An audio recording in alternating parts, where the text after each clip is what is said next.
What's going on, friends, friends, and family?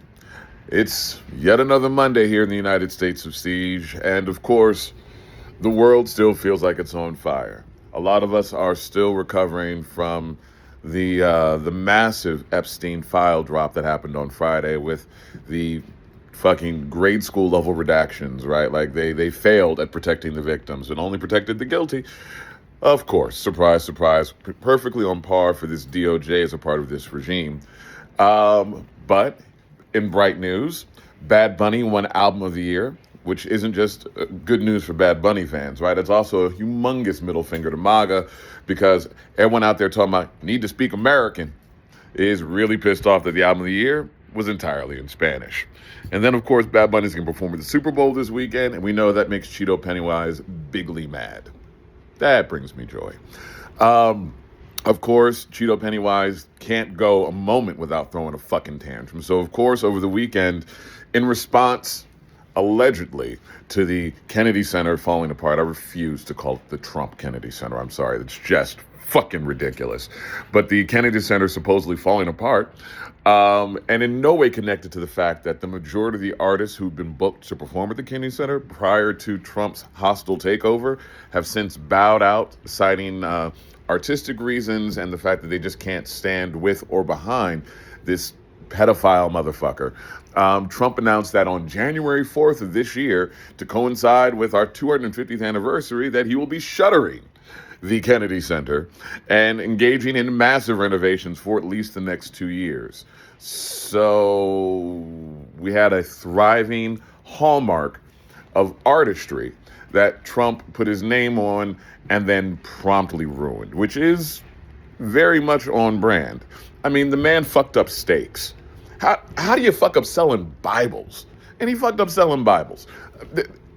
I could go down that rabbit hole, and it's a long rabbit hole because the list of failed Trump businesses is immense, right?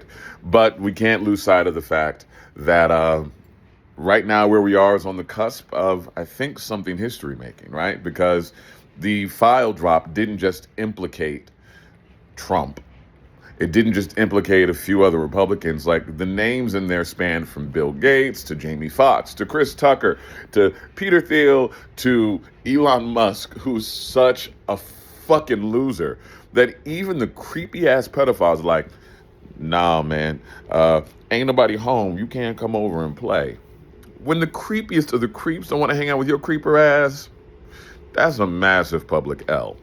But today, I'm taking a mental health day, right? Because I started trying to pour through some of the Epstein files yesterday, and it is heavy, dark, twisted, nauseating shit.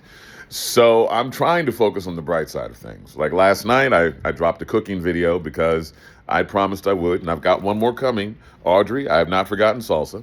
But also, I started thinking, what's like a happy place to go to right now, right? So in honor of it being Monday, and nobody really digs Mondays, and while we were waiting with bated breath for someone in Washington to take actions or fucking aliens to come and save us, something to happen to these motherfuckers, please, if you see this post and you got a moment, I want to see what your happy dance looks like. And I don't just mean your general happy dance. I mean the goofy, it's dead. And you know exactly which it I'm talking about. When you hear that it is dead, I want to see your goofiest, happiest dance steps. I don't care if it's a bachata, the two-step, the Carlton, a little salsa, a little merengue, the Running Man, the electric slide, whatever your happy dance looks like, because we all need to embrace a little bit of joy in the midst of this Trumpster fire. I invite you to share it with me. I will be posting something. I don't know what it's going to look like yet, but it's going to be purely ecstatic because I am gearing up for a day that I know, I hope, I pray is coming soon. That being said, Minnesota, we see you and we still stand with you. Maine, we stand with you. All the survivors, we believe you, right? We believe Sasha. We believe the survivors. We stand and honor Keith Porter, Renee Good, and Alex Preddy, as well as the other countless lives lost to ICE. And even as you were doing a happy dance to celebrate just surviving this hellish fucking weekend, remember right now is a great time to dance and rise the fuck up.